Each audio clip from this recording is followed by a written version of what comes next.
Hey, what's up, you guys? Welcome to Wordfirst Radio, the podcast brought to you by Wordfirst Ministries. I am your host, Jacob O'Neill, and as always, I'm joined by my friend Cameron. What's up? Who is ready and excited to get talking about our topic today. Like, I'm doing like I'm a hobo over a fire or something. Is that what it was? I don't know what it was. It's not cold. It's rainy today in Oslo, but it's not cold. Right. I interpreted it as anticipation for talking eagerness. About eagerness. Talking about. I don't even know what we're going to talk about or if I know anything about it. That's not true. I do know. Okay. I was going to say, I was like, I'm doing my best. Okay. But anyways, so Cam, let me tell you what we're talking about. Okay, good. We're going to be talking about the meaning of life. Oh, easy. Speaking of dead horses that are not dead horses at all. But we're going to be talking about the meaning of life today because it seems like... here's what I think. Like, we ended off the last episode something like how, there are people who kind of treat, why are we here? Where do we come from? What's the purpose of my life? Some people do treat that as like a stupid question. Yeah. People try and like make up their own answers to it. But it seems like, it's not even seems like, it is a question that is unavoidable. Yeah. It's completely unavoidable in popular culture as well. Yeah. And I think that popular culture is just as interesting or sometimes even more interesting than like what the academics will say up there in the abstract when we're thinking about just ideas. But when we get down to the common level and analyze exactly like how people live, we see in our culture today, in lots of cultures, especially in the West, people dealing with like a real meaning crisis, identity crisis. Like they don't know who they are, or what to do. And there's a really great anecdote. It's something we almost made a video on, and I thought some people thought it was a little silly. It's not, and I'll tell you why it's not. But Billie Eilish, right, won a Grammy for a song she wrote for the Barbie movie, and it's sounds silly on surface level, right? The Barbie movie's a silly movie, and this is a pop star who wrote a song about the Barbie movie. You know what that song is called, or what it's about? The name of the song is "What Was I Made For?" And I mean, the song is just basically about an identity crisis. Yeah, it's a meaning crisis, and it's like, listen, I don't want to.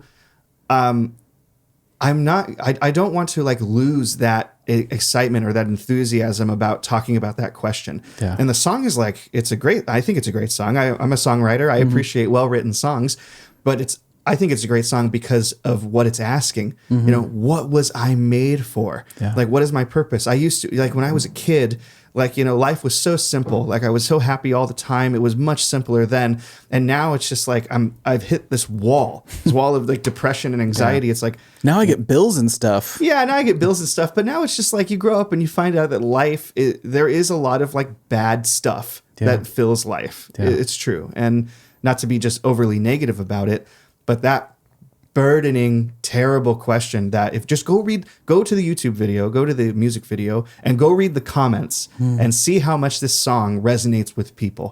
What was I made for? So there's my 5-minute rant about why like this Billie Eilish song really is putting this question of meaning and purpose in the forefront of people's minds. Well, I think, so there are some call them stiff-necked people, or I'll just say brave or particularly bold people who will just say there is no meaning. Life and to ask what's the meaning of life is a stupid question. But I think those are very few. I think most people try and they still want to answer it. Even if their worldview doesn't give them the material to produce an answer, they still try to come up with something that satisfies them or satisfies whoever's talking to them about the meaning of life. But ultimately it's, like they say, it's to have your feet planted firmly in midair. And what feels like solid ground is just nothing. You haven't reached the ground yet at all. And what we end up doing is, and forgive me for being so bold, but pretend like life has meaning. You pretend that this stuff is important. You pretend that these things matter, whatever. Yeah. And the way that we try and find meaning is whatever we pour our lives into. We do is there's some end that I'm going to pursue and how I spend my time pursuing that. That's then what I pretend has meaning, or I believe has meaning.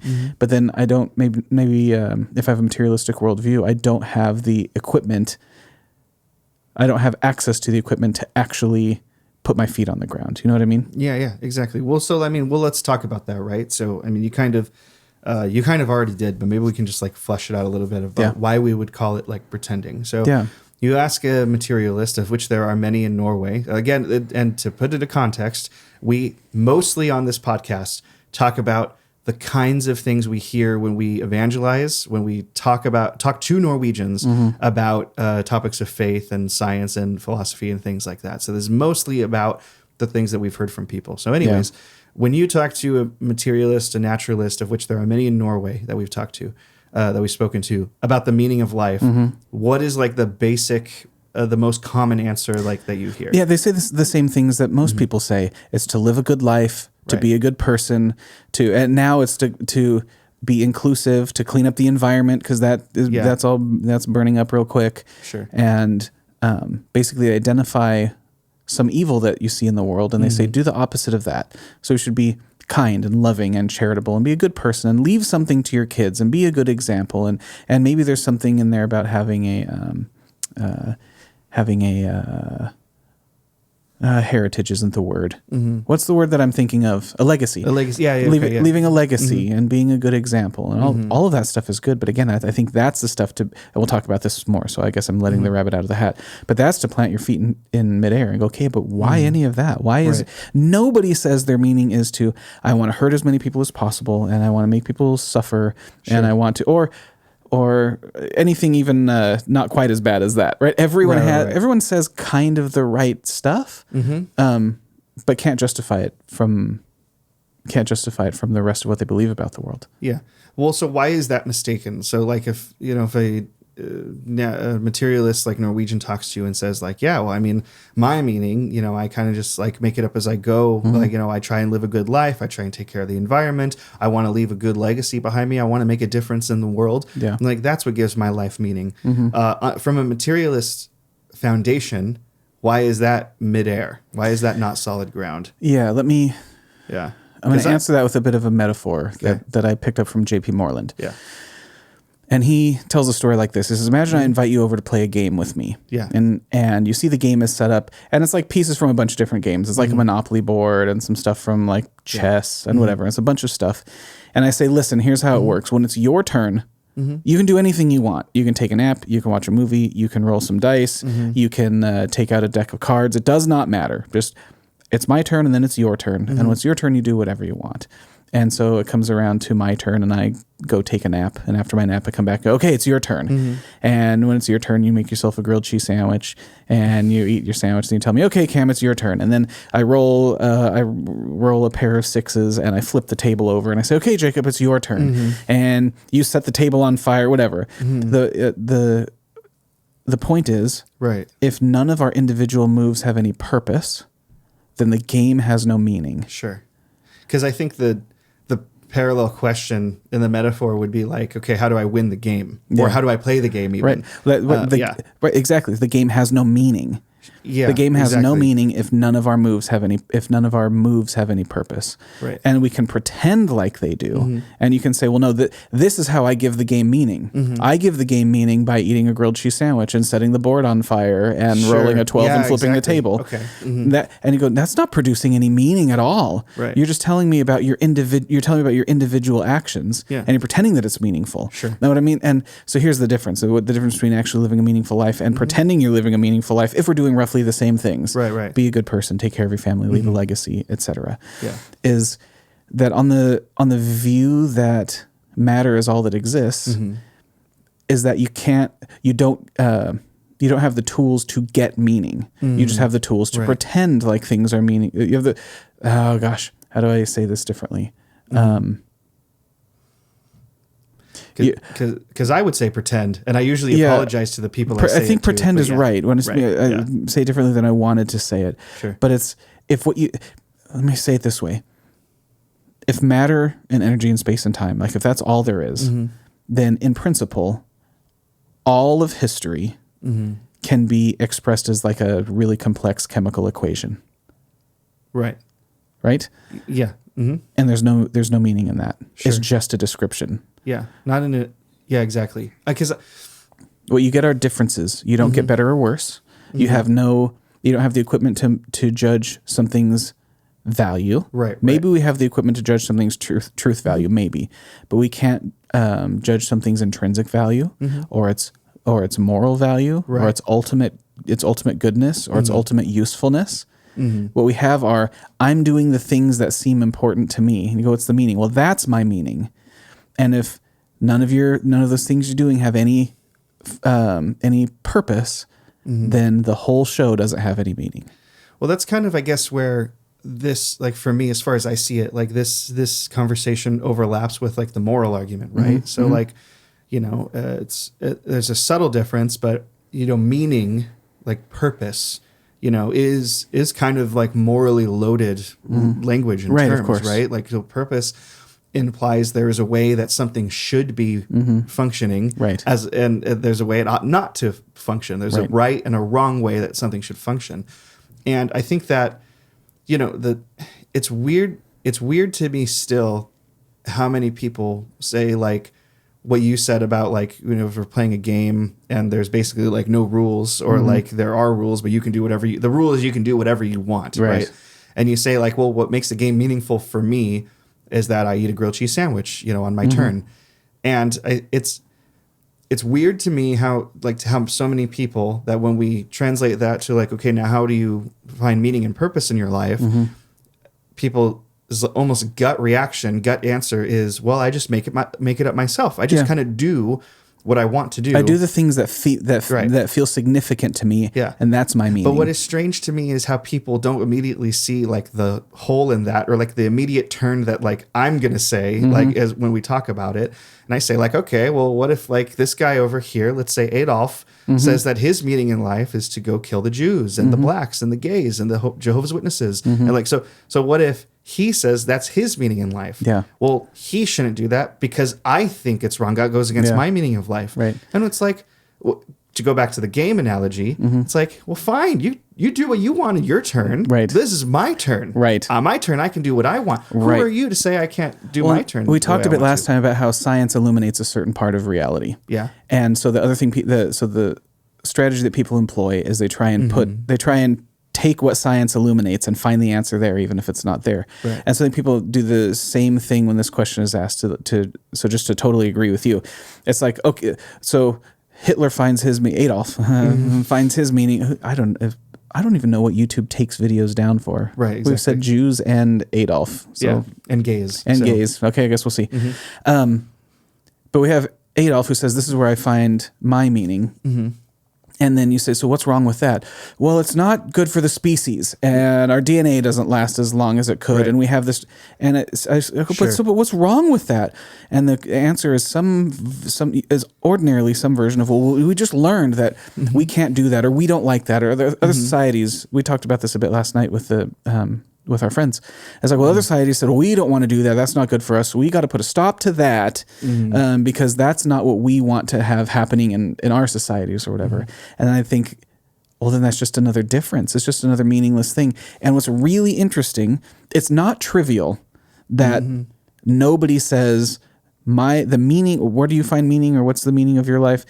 It's not trivial that nobody says, well, to hurt and torture as many young people as possible. Right, exactly. Right? Or to commit as many crimes. People have gotten pretty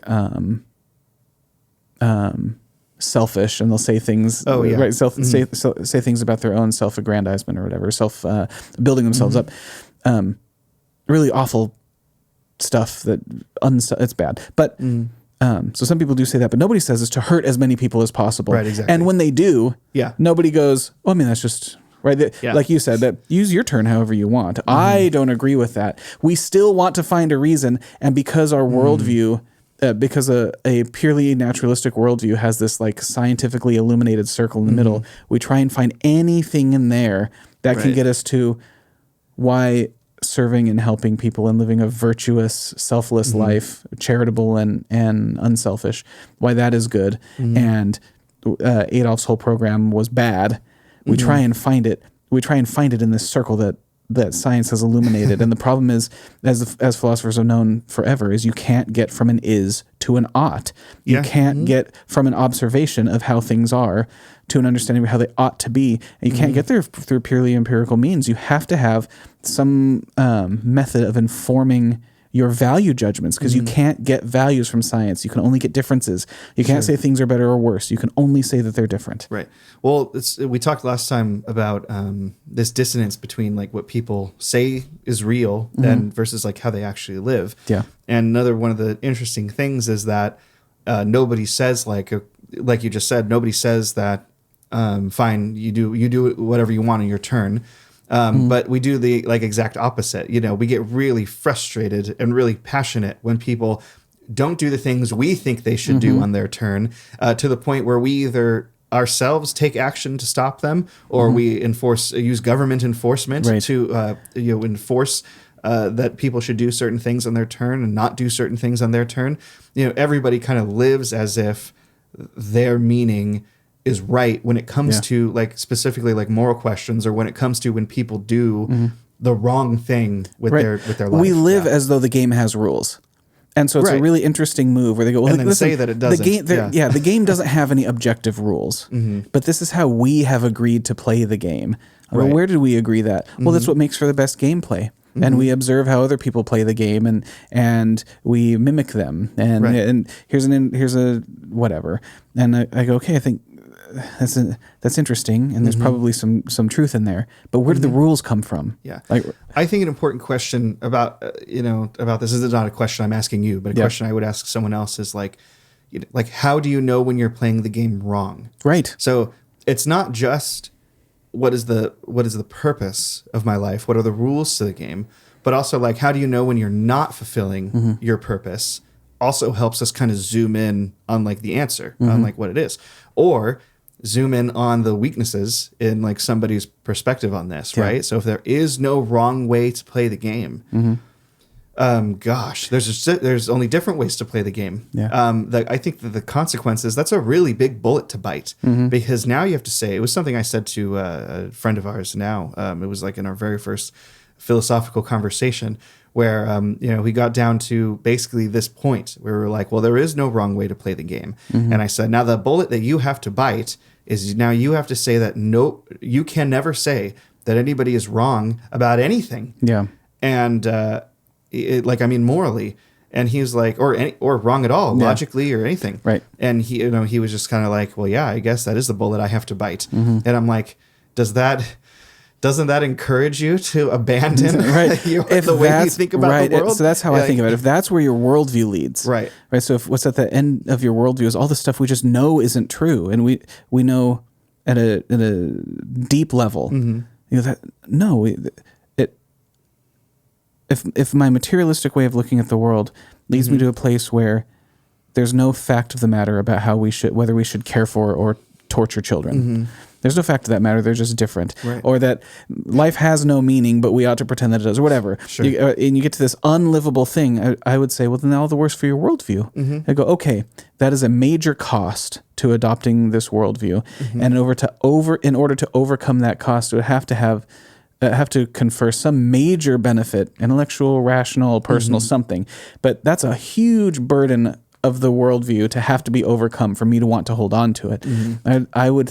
I think I'd be motivated to view the world in such a way that my deepest desires and understanding, the things that I know most certainly, a worldview that incorporates and makes sense of those instead of rejects those and goes, well, actually, it turns out all that stuff is false. We just kind of, as humans, we pretend like it is because it's the best for the species or something. Yeah. To me, that's like the biggest defect. And it's actually been something I've been talking about quite a bit in our discussion groups on Tuesdays, where is that you know something is true about the world and pretend like it's not. Yeah.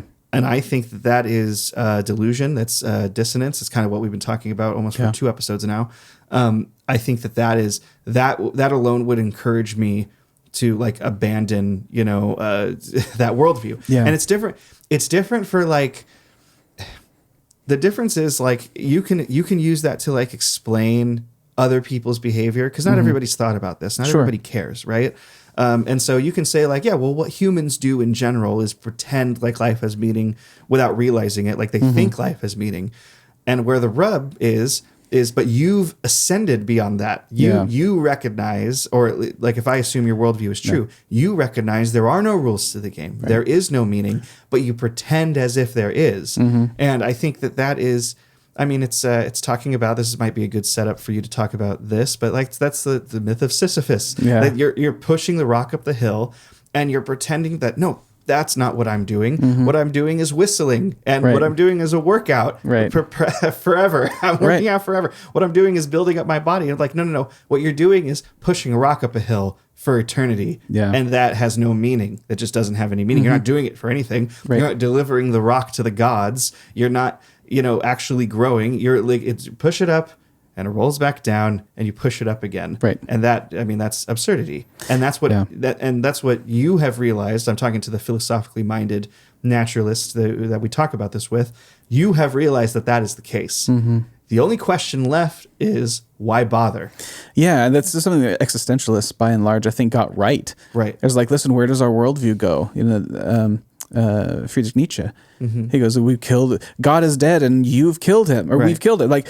And it means some stuff, and it's oh my goodness, this is dramatic. Not it's not taken as sort of casually as it is with most people we talk to. Like, what does one of our friends asked us that last night? It was like, if Jesus was raised from the dead, like what does that matter at all? Why does that mean that anything he has to say is believable? Right. And that's a little bit of a shocking question to me. Sure. Like I think this is one of those times where we're talking about it. So it's such an abstract level. I go, really? If you knew a man who said he was sent by God, and here's what God wants from us, and to prove his own authority, he predicted his death and resurrection, and then accomplished his death and resurrection, and then went, see? And then ascended into heaven, into the clouds. And be like, I don't know, we have really a reason to believe him, though. I'm like, okay, we're just talking about this at the wrong level. I don't know what we're doing. But if that actually happened to you, like if that was one of your friends or someone that you actually knew, I think it would be obvious why we ought to take him seriously about the other claims that he made. So as the way that relates to purpose is that's where the conversation goes kind of the same way. Like we talk about it in the abstract, and we whistle while we say we'll whistle while we work. But the existentialists were like, no, this is dreadful. Yeah. But so everyone ought to read. Camus wrote a short paper called The Myth of Sisyphus. I have it. I have the PDF. It's great. It'll take you 10 minutes to read, but there's a lot of good. It's really rich. There's a lot packed in there. But that's exactly the idea, right? The idea is, remember Sisyphus? He was punished by the gods, and what he had to do was push a rock up a hill, and then it would roll down the hill, and he had to walk down and grab it and push it up again. And so the idea is, okay, if you're Sisyphus and you realize that this is meaningless, now what? So the existentialist said, okay, there's no God, therefore there's no meaning. So now what? And they just said it's all absurd, and you have to turn it into the sublime. But life is absurd, life is suffering. So the first question is, should I kill myself and keep living, or keep living this life of suffering? And the next idea, it's really unfair to the existentialist to boil it down to this, but the impulse would be, well, no, you find a way to enjoy the absurdity. So if you're Sisyphus and you're living your absurd life, you find a way to enjoy it so you can tell yourself a different story. What I'm doing is working out. What I'm doing is learning about gravity or whatever. But the idea is, no, you make your own, because there is no meaning out there. The best you can do is create your own. And that doesn't actually create any real meaning. But what it does is makes you feel better and makes you feel more meaningful in the midst of the meaninglessness. Yeah. I want to change gears just a little bit on the same topic, because I think you fleshed that out really well, and I think both of us together explained the kind of defects, I guess, with a naturalist or materialist. Yeah, or at least something about that worldview. It's wanting. It's like, well, no, if your worldview tells you that life has no meaning, I think that's a cost for your worldview, and not something you just go, well, yeah, okay, I guess there isn't. Yeah. But oh man, I think why leave all of that behind? It's like all of literature and art and music and poetry and philosophy and all of human knowledge, like sort of the idea that we even pursue knowledge for its own sake, or that we pursue science in order to advance technology, in order to eradicate disease and make life better for everybody. Like, all of that, if all of it is meaningless, it's not some small thing to say, well, there's no real meaning in that. We just kind of make our own. Yeah. Interesting connection that is not definitely has been noticed for a long time to the existentialists is that there's also an idea in the Bible, a whole book about this actually, about how like if you remove God from the picture, that meaning goes with it. Right. It's a book of Ecclesiastes, and the author of Ecclesiastes, he was kind of like a proto-existentialist in a lot of ways. I mean, he speaks about like the same kinds of things that like, you know, they do. Like, you know, you get God out of the picture, meaning goes with it. And he uses this word called the vanity for it. I don't know how to pronounce it in Hebrew, so I'm not going to.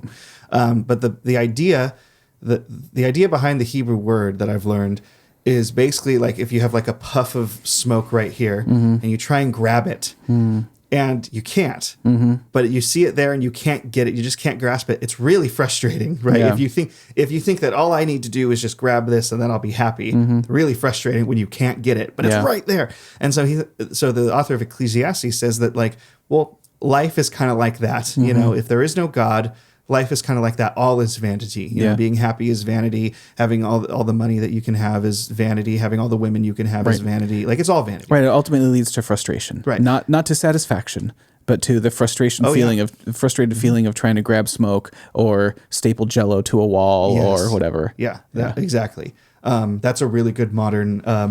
You can have that way to convey the meaning of the Hebrew behind it. I guess stapling Jello to a wall like that. And the solution in the book of Ecclesiastes, right? The very last sentence of it, right, is like, this is the meaning of life, is that you follow God and you keep his commandments. That's your whole purpose. That's the whole purpose of mankind, is to do that. Yeah. So now the question is, this will be like the last thing we talk about, is how does that solve the problem? So we've already talked about, you know, how the materialist can't solve the problem, and in fact it causes the problem. You know, we have a huge meaning crisis, a huge meaning problem.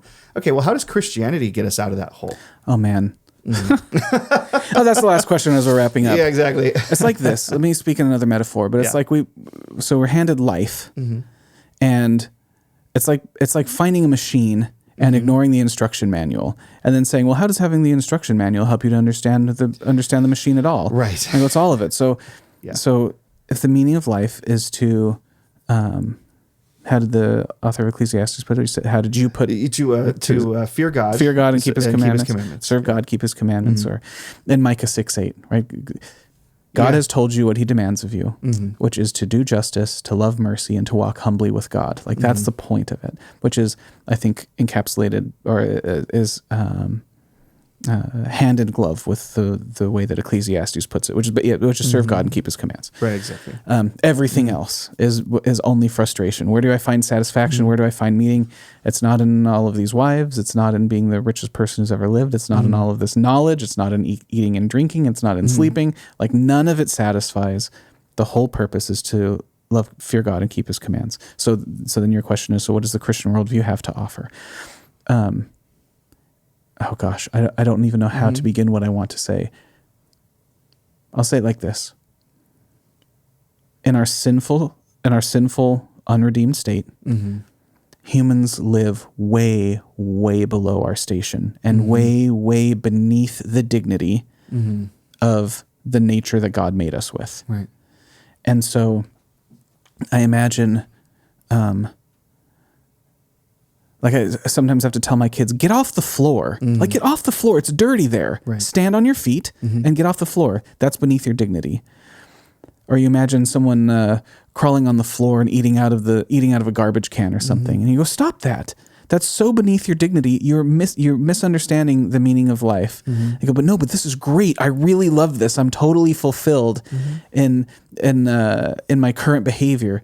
And I go, so you say the question is, then what does Christianity have to say about that? I go, it tells us what our actual nature is and why it's best for us to be connected to and serve and obey God, because that's what's good for us, not because it's arbitrary or because God demands loyalty and fealty or something like that. He does, but not just for his own sake, because we have been designed and created for a purpose with meaning, and we will live our most satisfied, fulfilled, and rich lives for now and forever if we live according to our actual nature, and not like people who are crawling on all fours and eating out of the sewer and whatever. I think I could keep torturing various metaphors, but I'll stop. But I'll say that. So what does a Christian worldview have to offer? Right. It's like it tells you what the machine does and how to work it. Yeah. And so all this humans can learn a whole lot about it, I guess, without the instructions. But it's like, well, no, it would tell you the true story. And the true story is that you are a child, you're the pinnacle of God's creation, created for unique relationship with God Almighty, maker of the universe, king of all of existence. Right. And that's who you are. Yeah. But in trying to figure it out for yourself, you've missed understanding your true nature. And you live beneath your station, and none of the stuff you're trying, like, it doesn't matter how much garbage you eat. Right. It's not going to make you healthy. What makes you healthy is the gospel. What makes you healthy is fearing God and serving and relating to and being in a loving father-child relationship with the God who made you, to have that relationship with him, to live according to your purpose. Yeah. And therefore your meaning. Right. I mean, it puts back at bottom, at foundation, that there's an ought, there's a way that we should live. It just puts the meaning and purpose back where it should be, which is at the foundation. Yeah. And it's like, as you said, there's a way that we are supposed to live, not like a uniformly way that we're supposed to live, but there's things we should be doing that we're not, and there's things we are doing that we shouldn't. Yeah. And what we're actually doing is exactly like what you said. What we are is like children crawling on the ground and barking like a dog and pooping in the yard. And so it's like, that's just, that you think that that's normal, and you think that this is another thing, interesting thing for me. You think that that's freedom. Right. It's like, I'm free to crawl on all fours and eat dog food and poop in the yard. That's what freedom is. Right. You're trying to bind me into slavery and say I should stand up upright and act like a regular human. The human dad wants me to be, right?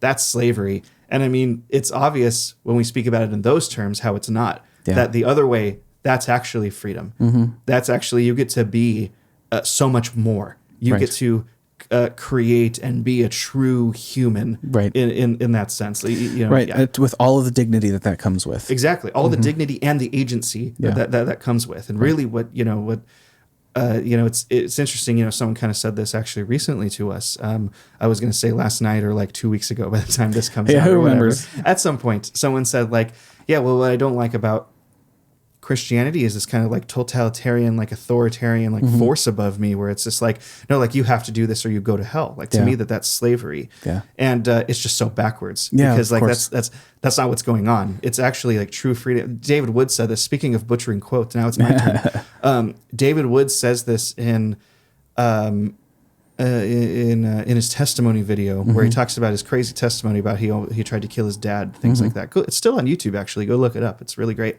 And at the end, he says the true freedom is not having this compulsion or urge to rebel against your creator. That's what slavery is. And true freedom is being free of that. Yeah. And I just think he's so right, because the freedom we have in Christ is not a quasi freedom where it's like, now we all act the same and talk the same, and look the same and dress the same. No. There's so much diversity in the kingdom of God, and there should be, and there is. Well, that's what's beautiful about the meaning of life, is it's not you put on a red shirt and you vote Republican and you're like, it's not that there's only one expression. It's like, well, no, you're made to be.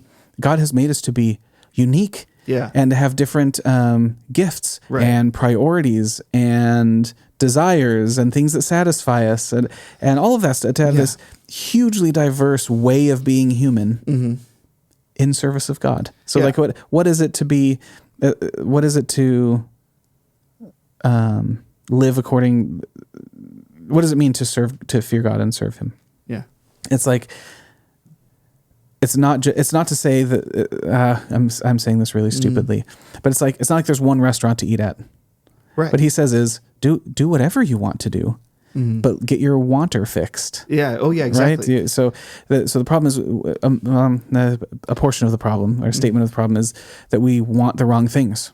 We don't want the good things, and we do want the evil ones. Yeah.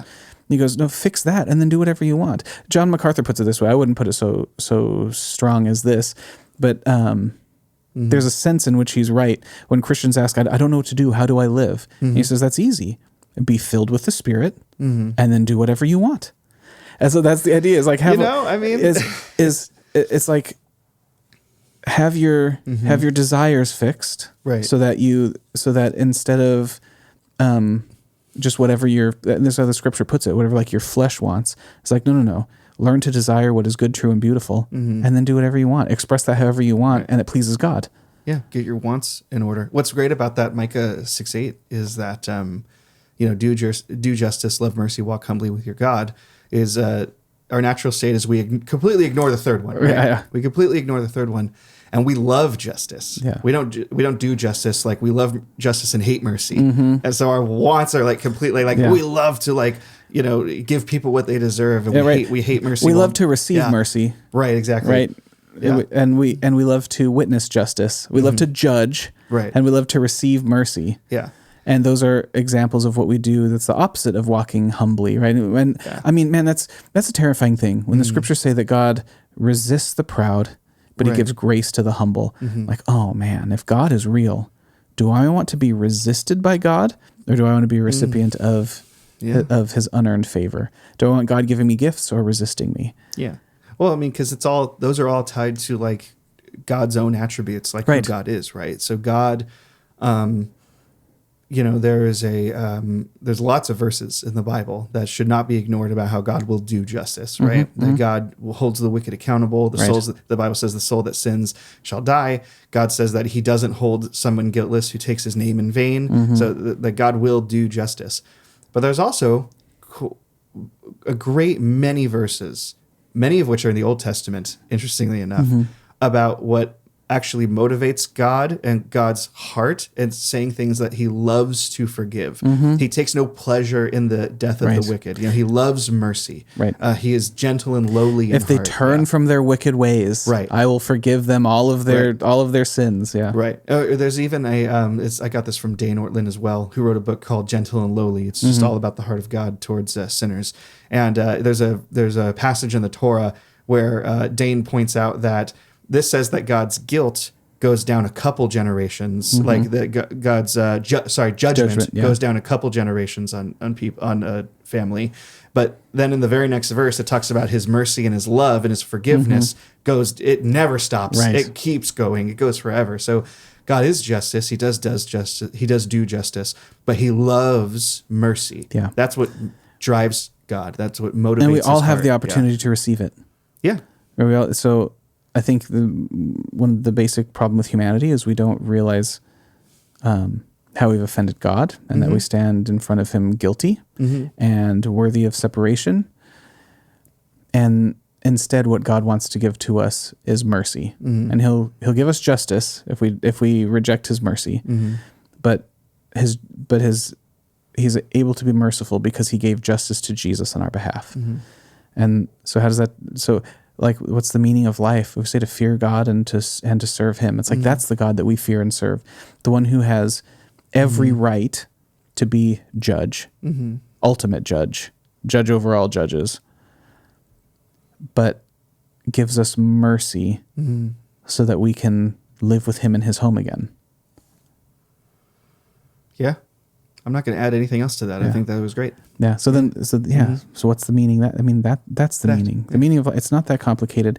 How you work it out can be difficult, but it's God's told us what he demands of us, that we do justice, love mercy, walk humbly with God, or just like Solomon, who probably wrote Ecclesiastes, concludes, is it's all vanity. It's all of it. Everything that humans strive after will only leave you either frustrated or it's not relevant. If you want to live a life of meaning and be satisfied, then you serve God and keep his commands. Why? Because that's what you're made to do, and it's what's good for you. Like God's commands are not arbitrary. It's what's good for us. And when we learn to desire the right things, when we have our hearts replaced, and when we learn to serve God and realize, oh my goodness, this elevates me to the height of my actual status as a child of God. And now I'm living in a way, it's like the machine is well maintained, and it's working the way it ought to. And yes, this is so much better than throwing sand in my gas tank and seeing if that works. It's like, no, read the do what the designer of your engine says, and things will be much better, even if it doesn't. It's not always intuitive or something. Yeah. But I guess that's a sermon for another day. Right. Yeah, no, very cool. I super appreciate that. Thank you for everything you said today. That was nice. Oh, that's good. I hope you appreciated it about as much as I did. It's really difficult because I really appreciated it. But I hope you got something out of this, and I hope you get something out of next time when we see you again next week. God bless. Thank you for listening to Wordfirst Radio. Be sure to like, subscribe, and check us out online at wordfirst.us. Yeah!